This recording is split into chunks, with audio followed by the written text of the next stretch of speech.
Good morning, everybody. So, how do you find so far biochemistry? It's okay, no? Because so far you have whatever you are taught, these things you have already came across in the 12th class examination, no?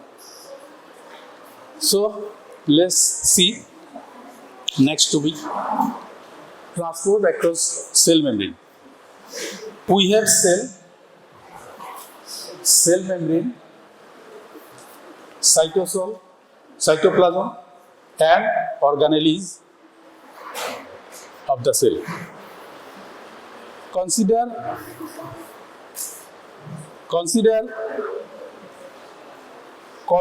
cell as a factory. So factory has a boundary.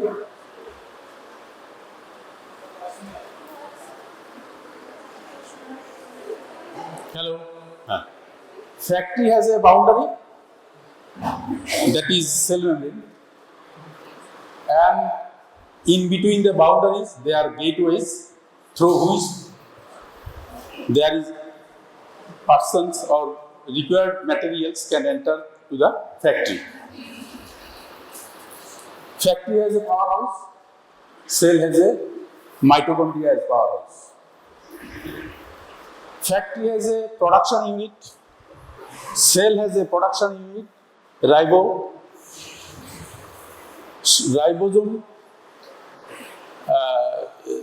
endoplasmic reticulum started with ribosome, that is rough endoplasmic reticulum, that is the factory of the cell. The waste product which is generated in the factory is incinerated.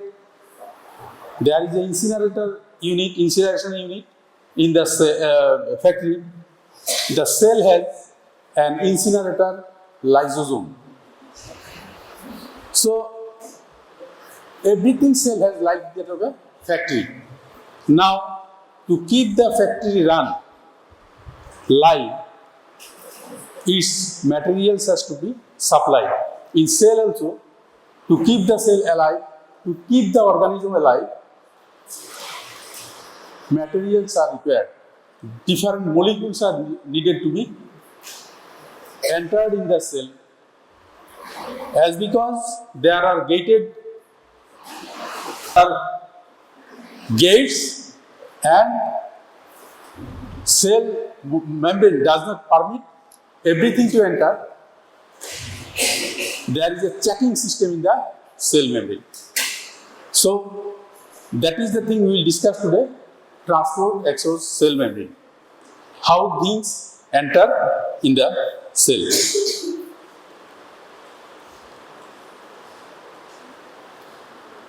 Cell has three different main type of transport system: passive transport, active transport, and vesicular transport. Passive transport again, simple diffusion type, facilitated diffusion, osmosis, and filtration. Active transport divided into two main types: primary active transport, secondary active transport, and then vesicular transport. This is mainly two types: exocytosis, endocytosis.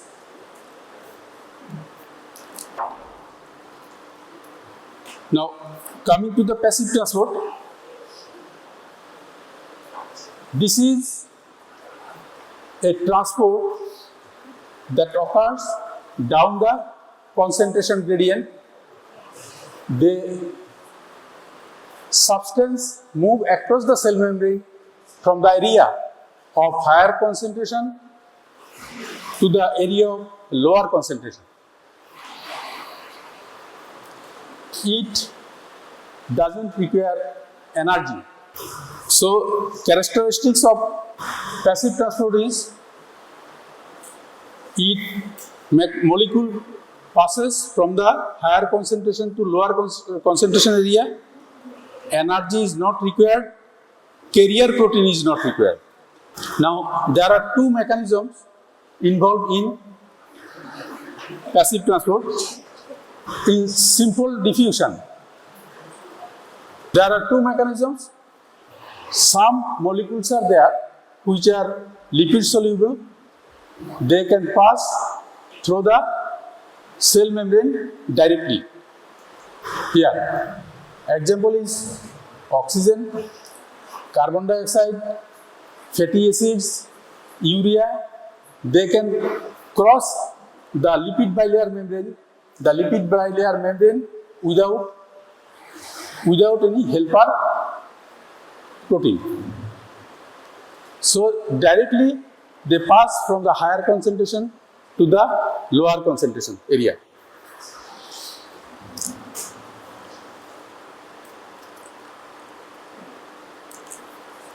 Now, transport of ions or charged particle. In this case, the charged particle or the ions, they cannot pass through the lipid bilayer membrane. In that case, they take the help of a channel through which they can enter inside the cell. Now, example of this: sodium channel, potassium channel, chloride channel, calcium channel. Now, two types of channels are there. One is voltage gated, another is ligand gated. In voltage gated channels are also called ion channels, and their opening and closing depends on the charge developed across the membrane. When opening and closing of the channels depends on the ligand, they are called ligand gated channels, like acetylcholine channels, glutamate channels. They open depending on the ligand. Clinical significance of chloride channels. There is a gene called CFTR gene. When this gene is mutated, the cystic fibrosis transmembrane regulator protein becomes defective, and chloride channel is defective. So that leads to a disease called cystic fibrosis. This is due to mutation of CFTR gene. Then some drugs, they work by utilizing the ion channels, like amlodipine. This is a calcium channel blocker. So when we give this drug to the patient in the arterioles, they block entry of the calcium, resulting into dilatation of the arterioles and reduction of blood pressure. So,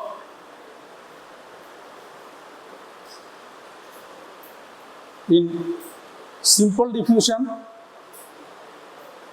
this is passive transport. Molecules directly cross the membrane. Example: oxygen, carbon dioxide, urea, then fatty acids.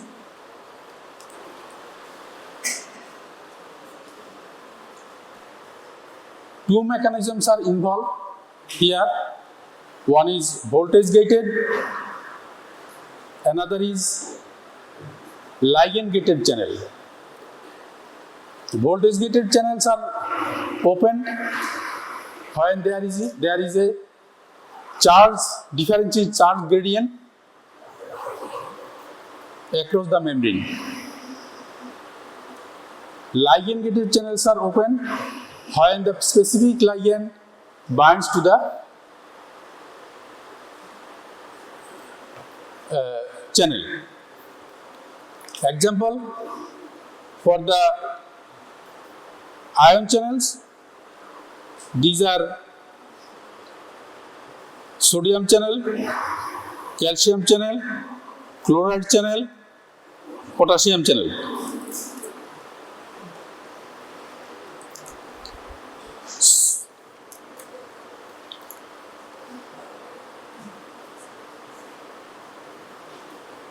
Now next is facilitated diffusion.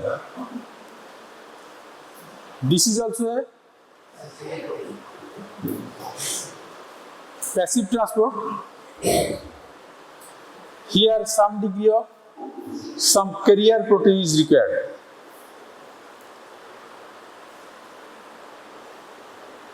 So this is a carrier mediated transport. Example, glucose transport in the cell.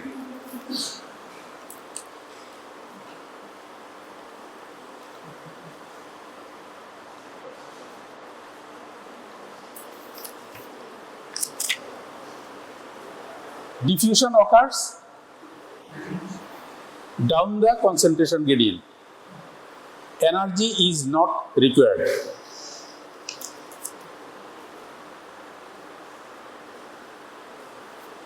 Now, here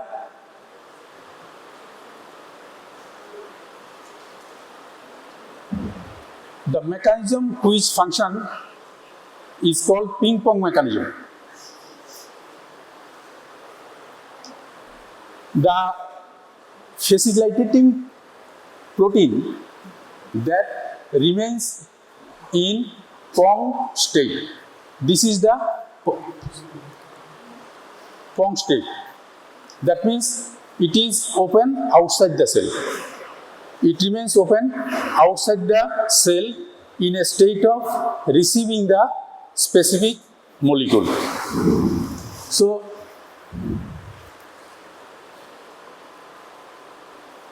here is the molecule.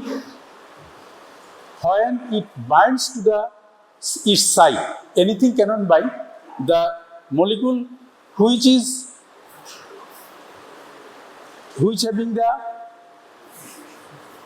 binding site, which is compatible to this site, only this can bind. So, suppose this is specific for glucose. So, the glucose molecule, when it binds here, there is a conformational change in the protein. Conformational change, I told you there is protein folding. Different proteins are, to make it functional, polypeptide chain undergoes different type of folding. Primary, secondary, tertiary. So, there is a change in the rearrangement in the folding. That causes opening of the facilitator protein towards the inside. Now, it received the molecule, then there is a conformational change, it opens towards inside. Once it is open towards inside, this molecule, it gets detached and goes to the required area. As soon as this molecule is detached from here, then again this protein, it returns to its original position, Pong state. The original position is Pong state, opens outside, and the releasing position is Ping state. Releasing, like compatible to release the molecule towards the inside of the cell. So this is ping pong mechanism of facilitated simple diffusion.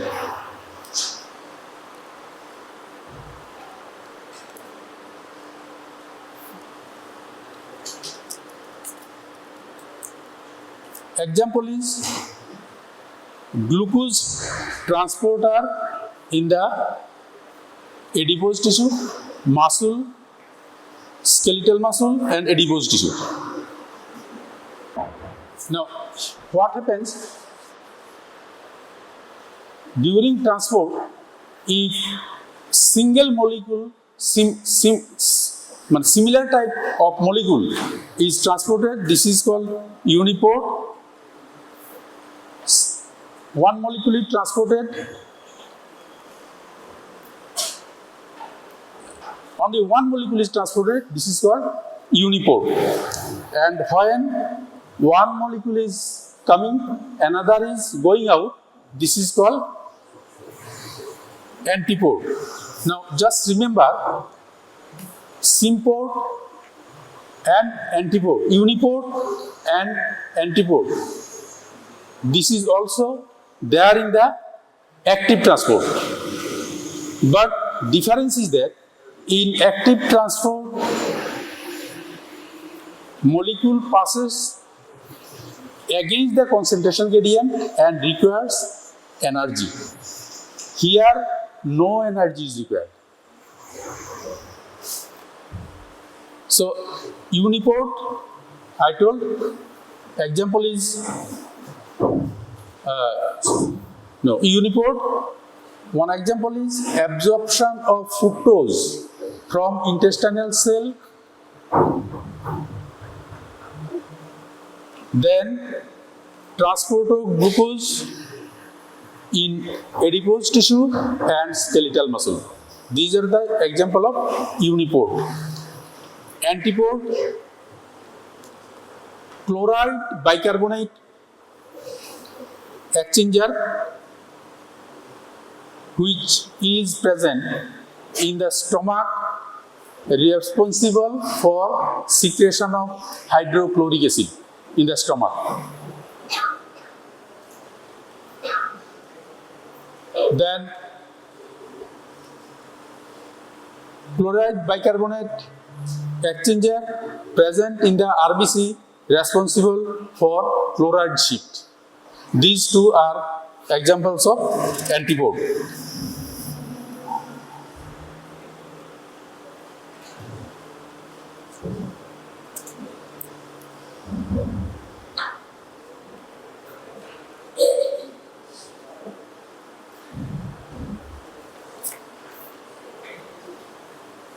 So we have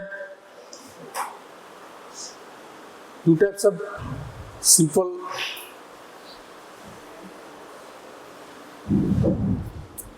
passive transport. These are simple transport, diffusion and facilitated diffusion. In simple diffusion, no carrier protein is required, no energy is required. Molecule directly passes from the higher concentration to the lower concentration area. It can directly pass through the lipid bilayer membrane. And in case of facilitated diffusion, a helper protein is there, but energy is not required. Molecule passes from the higher concentration to the lower concentration area.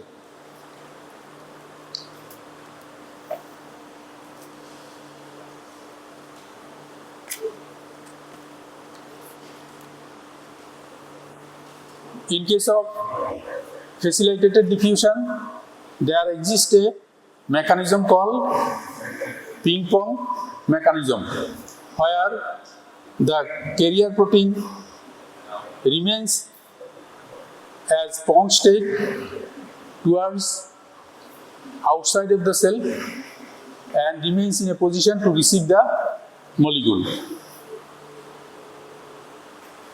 Once the molecule binds to the carrier protein, there is a conformational change in the carrier protein. It opens towards inside of the cell and release the molecule which was bound. And as soon as the molecule is detached from the carrier protein, there is again conformational change and it returns to the Wong state.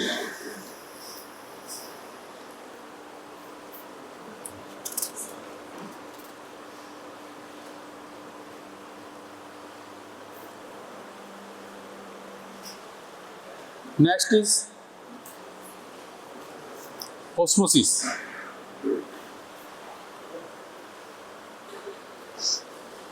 It is the movement of the solvent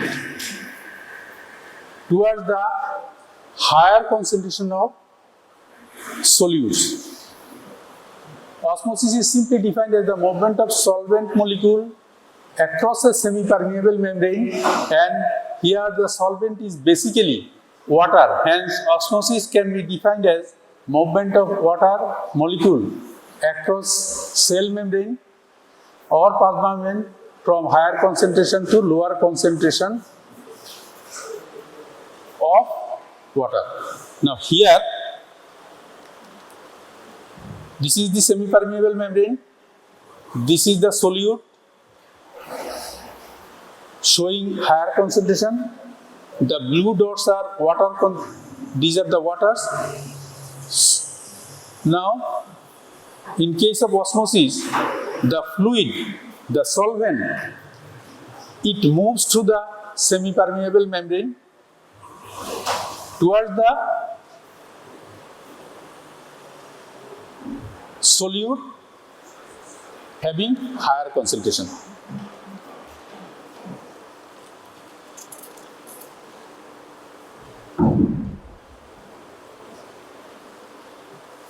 Now, clinical significance of osmosis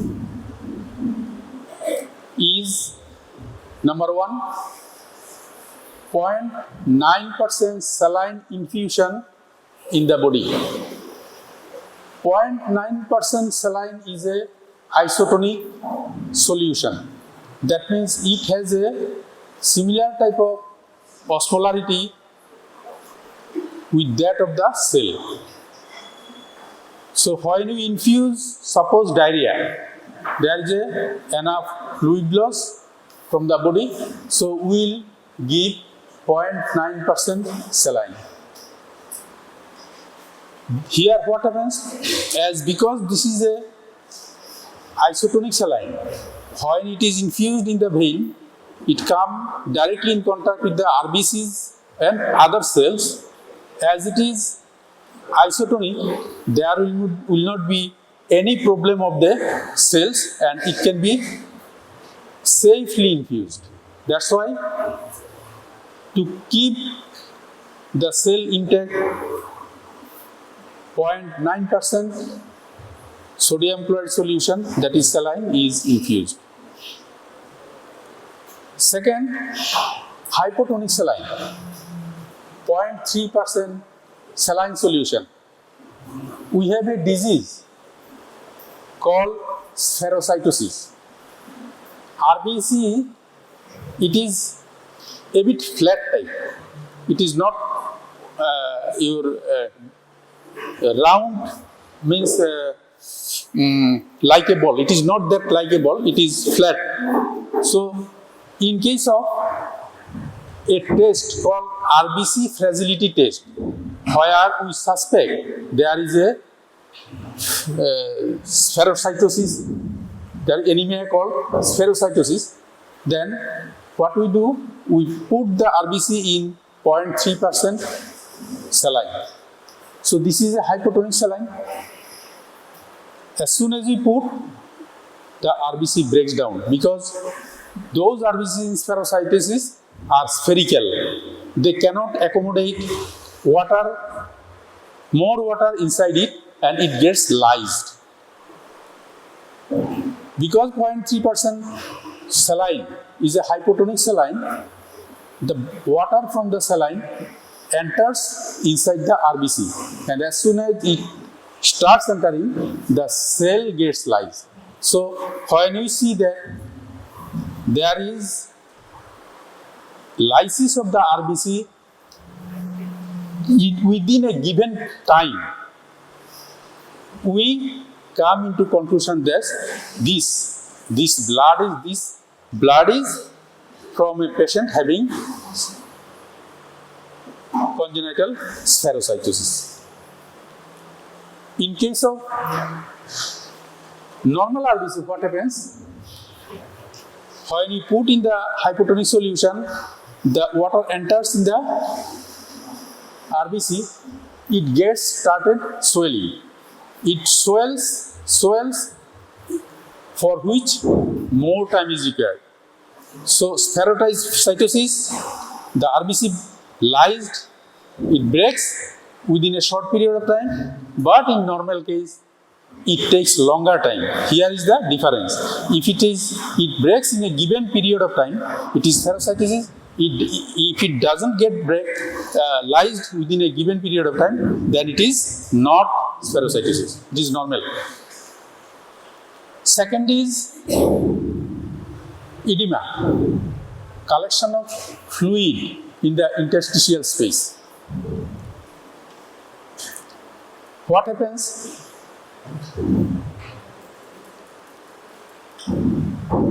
In case of cirrhosis of liver, there is underproduction of albumin.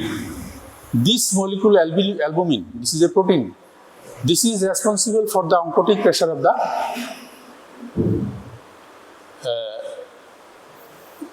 capillaries. So when its formation is disturbed, then there is less oncotic pressure than the extracellular fluid. So fluid from the capillaries passes to the interstitial space where solute concentration is more and accumulates there. So there is collection of fluid in the limbs and in the legs. Due to the gravity, it remains towards the leg more. So this is called edema. Osmosis.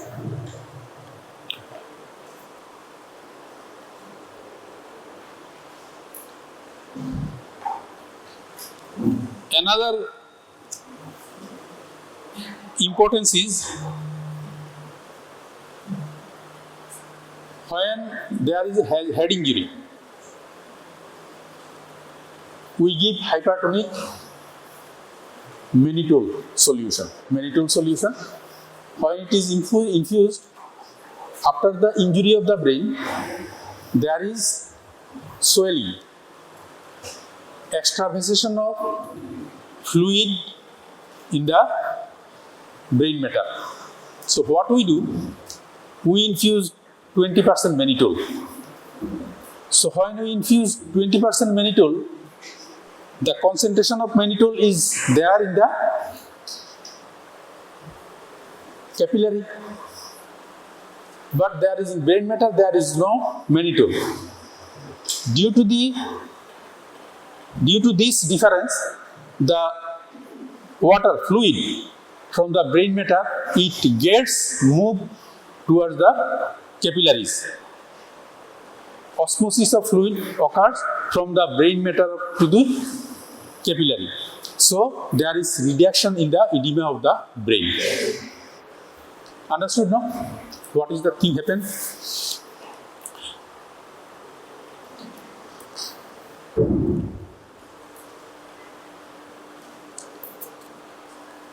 So in osmosis, there is movement of solvent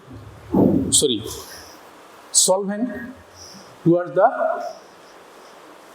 higher concentration of solute.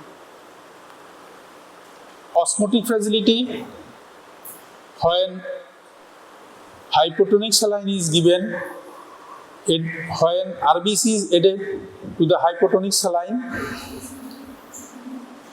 due to higher concentration of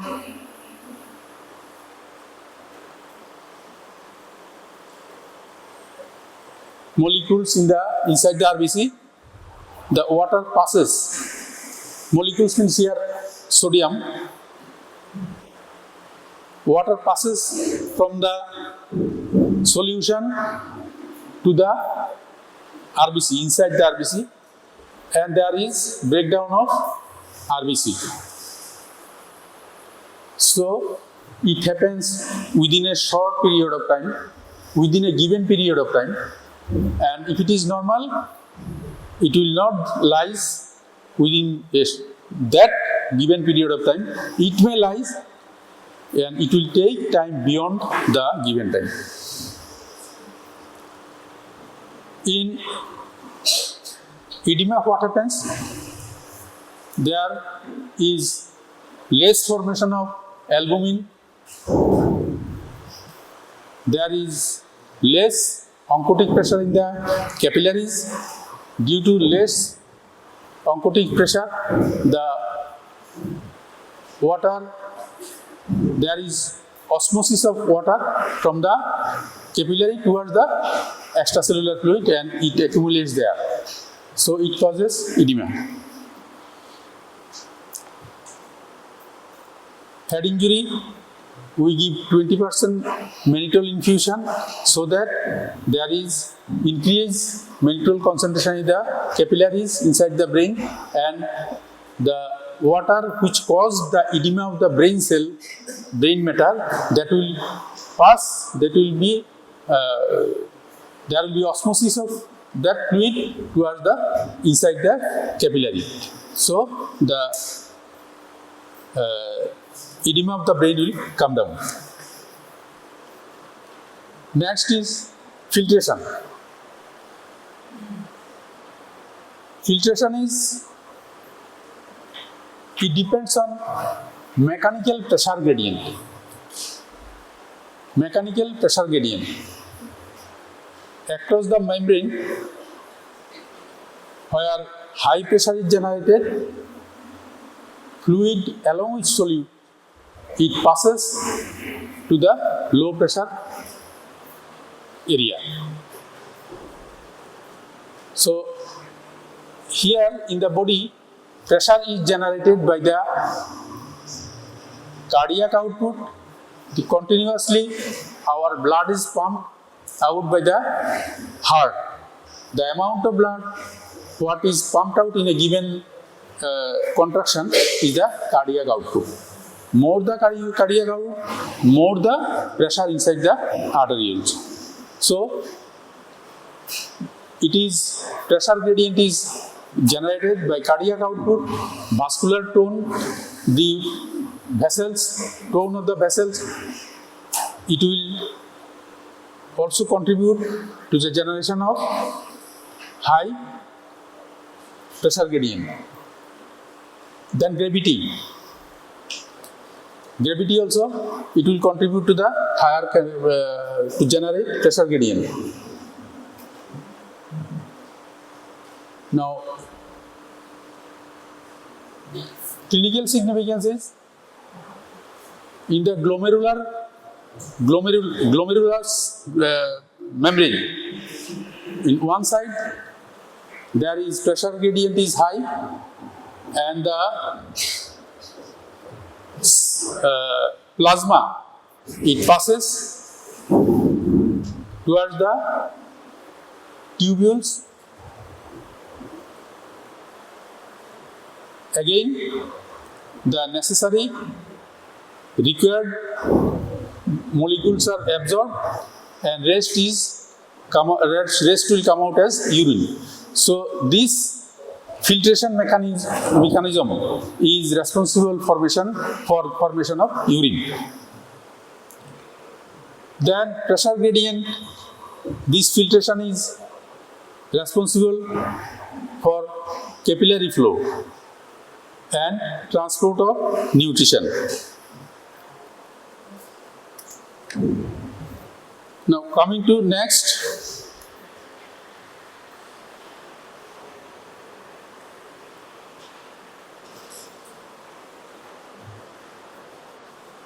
one more system is there for transportation of water in the cell membrane, that is aquaporins. They are responsible for only for the passage of water. There are water channels tetramer of membrane proteins selectively transport water. Aquaporins are tetramers of membrane protein. It is a special protein. 4 subunits are there. That's why they are called tetramer. Through the passage, only water can pass. Clinical importance: diabetes insipidus. We have heard diabetes mellitus due to the glucose transporter defect. There is high blood sugar level.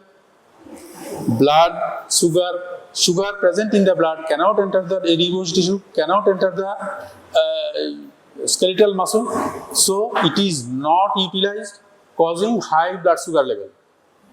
Okay, but in diabetes insipidus, what happens?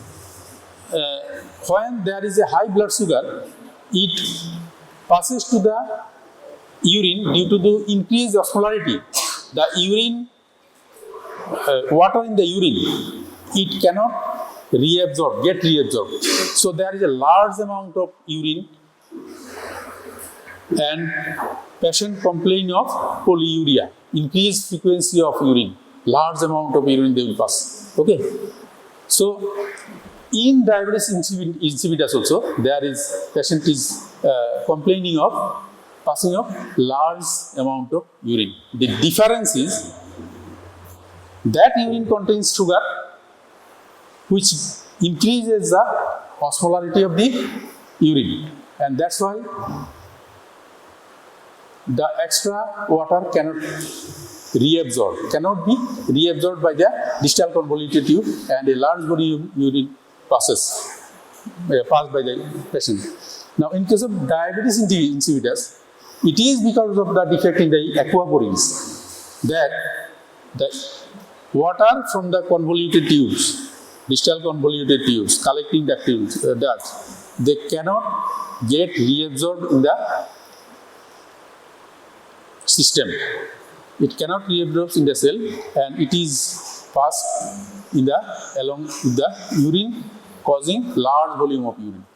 So this is the diabetes insipidus. Mechanism is totally different. Treatment is totally different.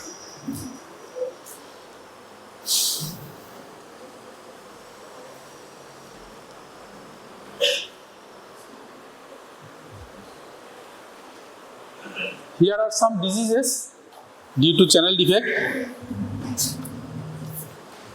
Sodium channel defect, local anesthetics, procaine. When we give, it blocks the sodium channel and exerts anesthetic action. Riddle disease, sodium channel in renal epithelium. Sodium channel in renal epithelium are mutated, resulting excessive sodium reabsorption, water retention, and elevated pressure. So, sodium from the renal tubule is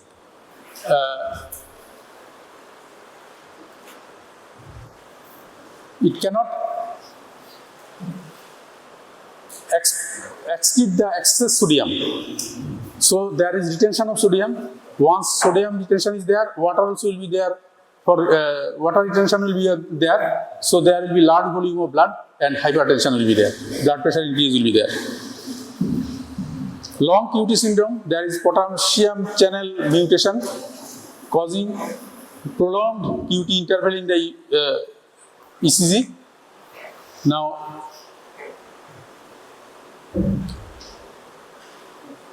chloride channel, that GABA and glycine, they are the inhibitory neurotransmitters. They attribute their function by opening the chloride channel at postsynaptic membrane.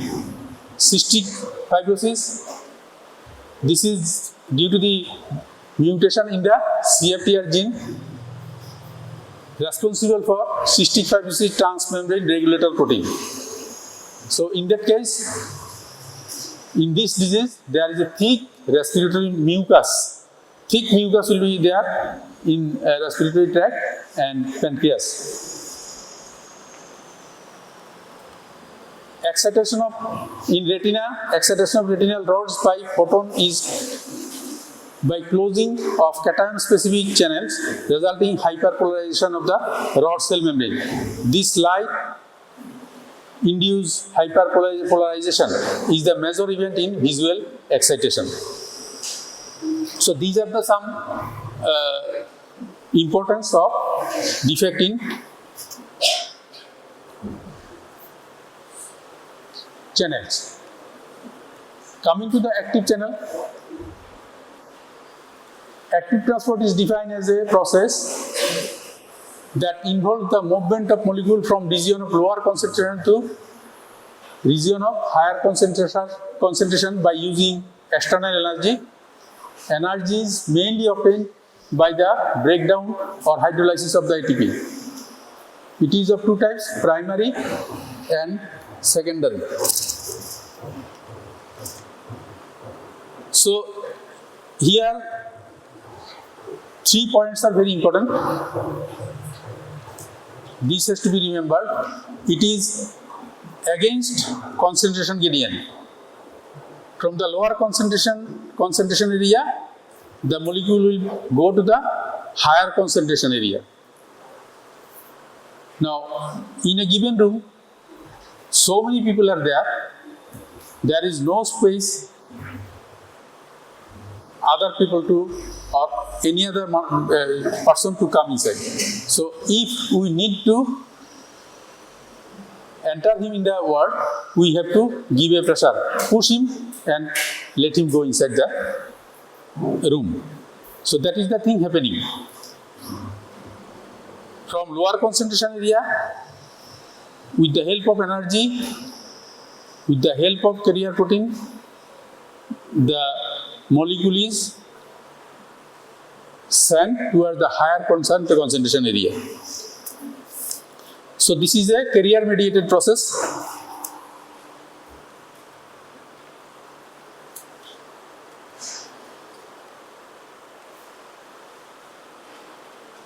Now, in case of primary active transport, it is called primary active transport because the energy utilization is direct.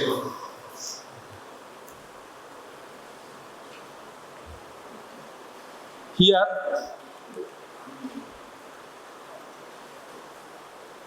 example is sodium potassium pump. 3 molecules of sodium, it will go outside from the cell, and 2 molecules of potassium will come inside the cell. The energy required is derived from the ATP. ATP is hydrolyzed into ADP and the energy is utilized for the transportation of the molecule. This is nothing, don't follow this. This is the file from I downloaded the slide. Now,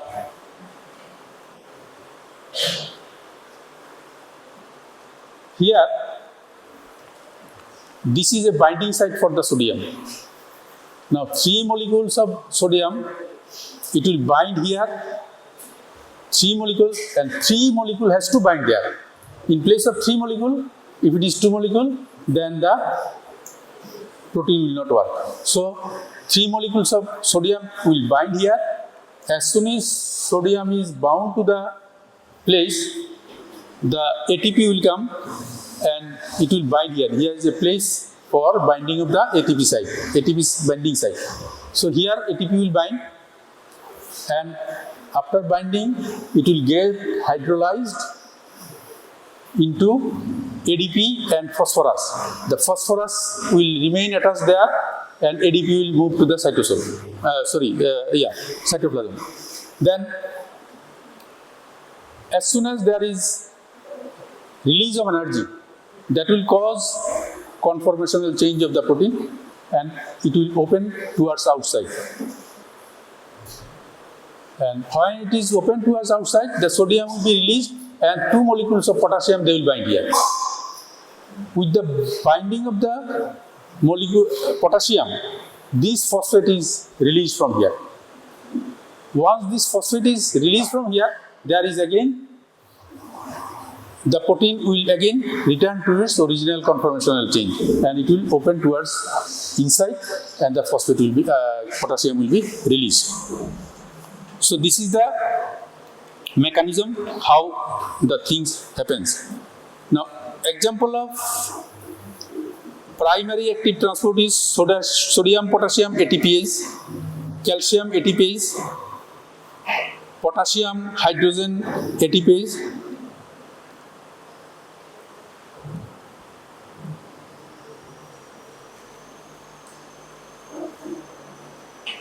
Next is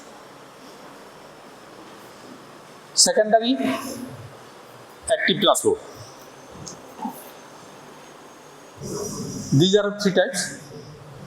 In secondary transport,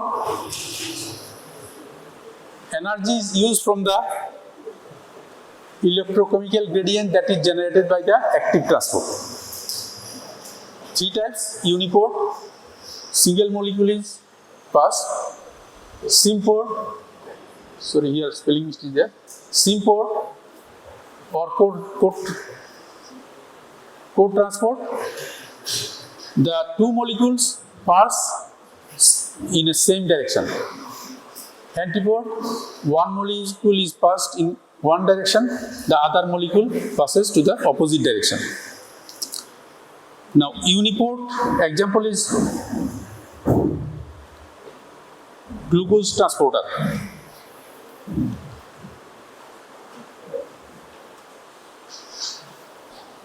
Glucose transporter and symport or co-transport example is sodium amino acid symporter, sodium glucose symporter. They are present in the responsible for absorption of glucose from the intestine and proximal convoluted tube. Here, sodium is passed towards the inside of cell. Now, it is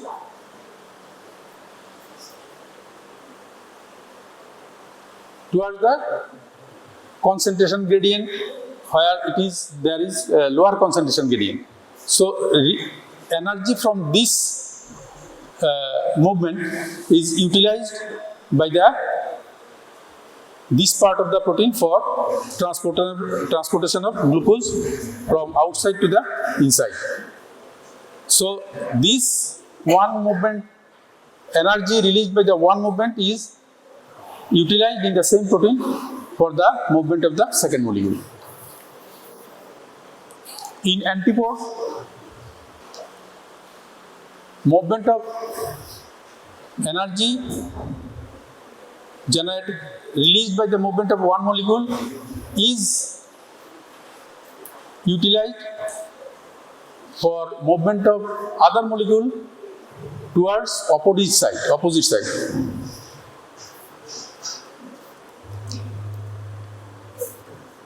This is also called counter transport. Example is sodium hydrogen ion exchanger, calcium hydrogen ion exchanger.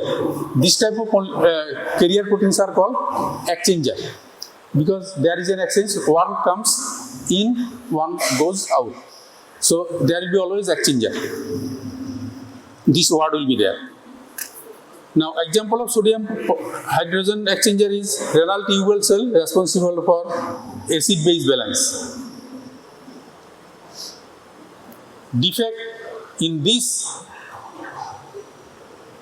carrier protein causes renal tubular acidosis. Then another is calcium hydrogen exchanger. It is present in myocardial cells, responsible for contractility of the myocardial cells.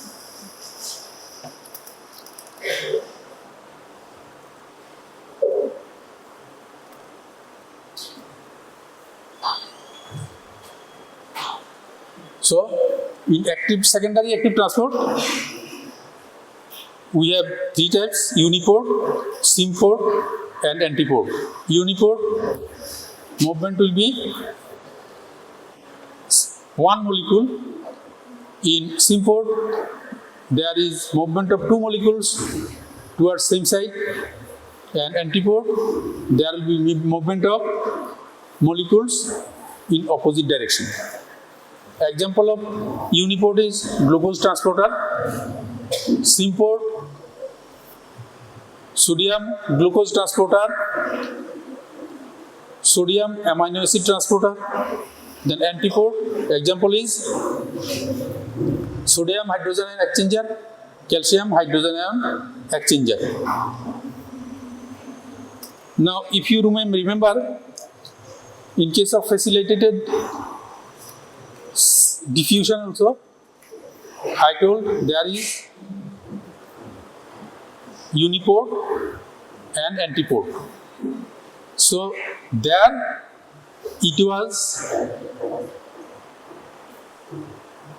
was no utilization of energy.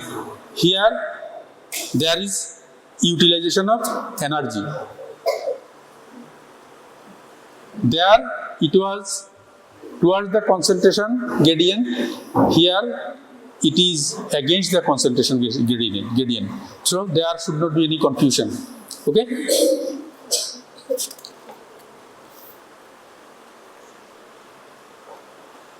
Next mechanism of transport is vesicular transport. This is also an active transport. It also requires ATP.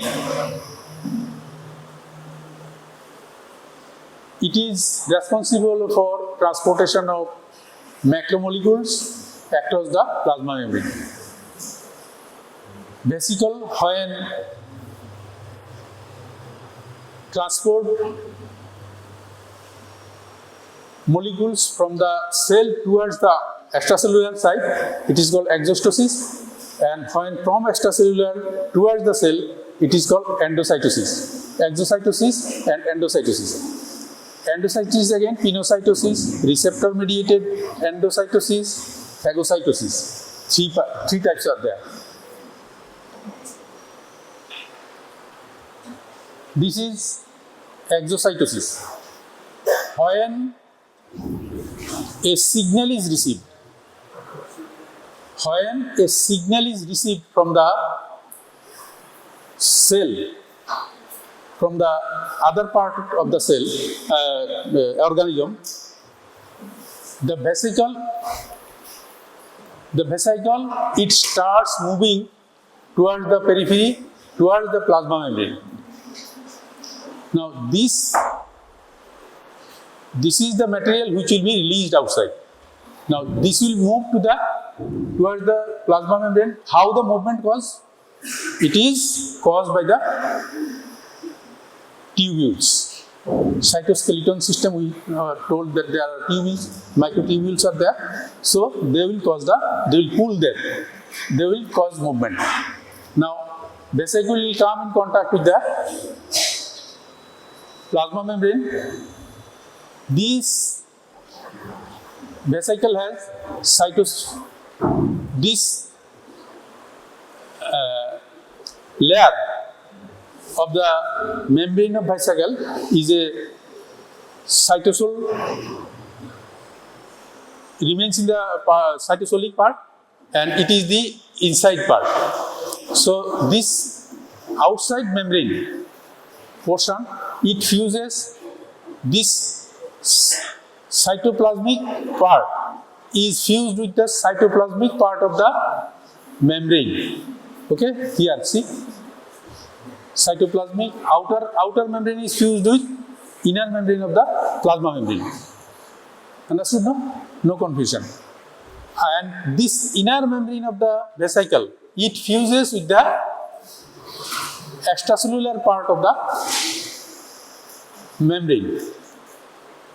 So it fuses here, and it allows the material to discharge in the extracellular fluid, and the whole thing, the energy is required.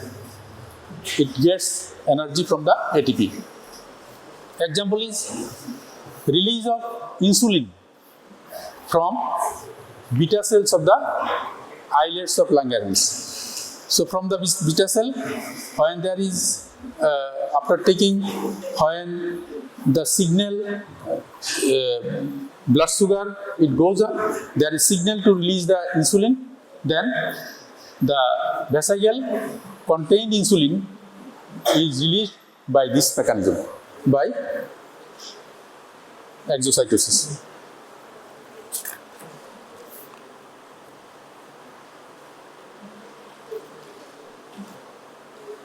Same thing occurs in case of acetylcholine in the presynaptic cholinergic nerve. In the same mechanism, this neurotransmitter is released. Acetylcholine is released. It is a neurotransmitter. The impulse from the that it has to be carried to the next nerve.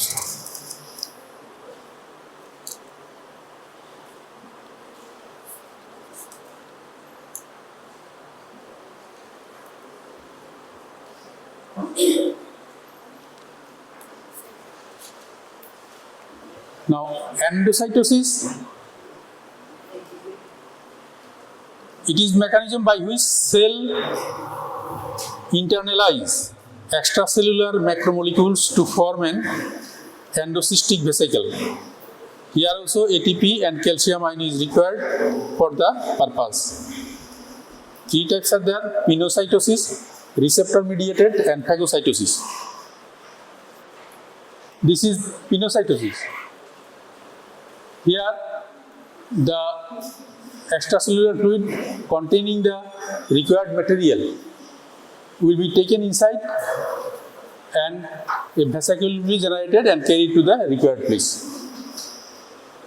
Receptor mediated endocytosis, in plasma membrane surface, there will be receptors for a particular molecule. So when that molecule binds to the receptor, this is a bend towards inside is occurred, and this is carried to the cytoplasm, forming a coated vesicle. So this is the receptor mediated.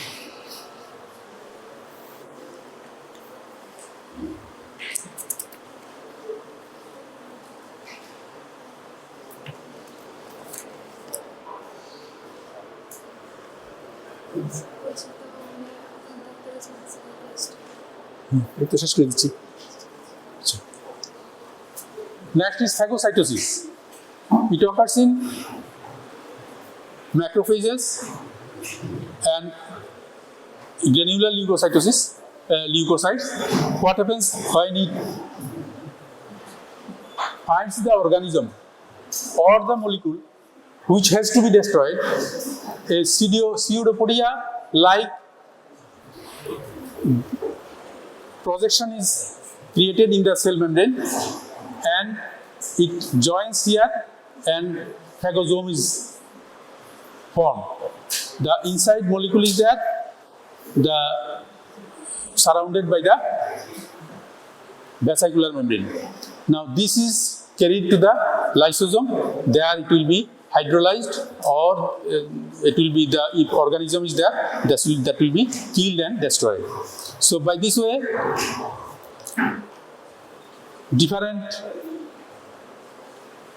transport mechanisms occur, and due to the defect in the transport mechanism, there is many disease that occurs, and usually these are the disease occurred due to the genetical defect.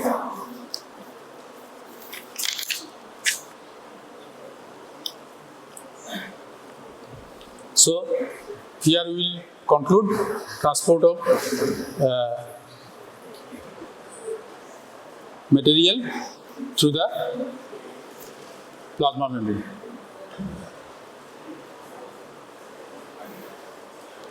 So this is the outline. You have to know active transport, you may get short note. Passive transport, you may get short note. Membrane transport, you may get a long question. And in between, some small questions, MCQs may be there from those defects and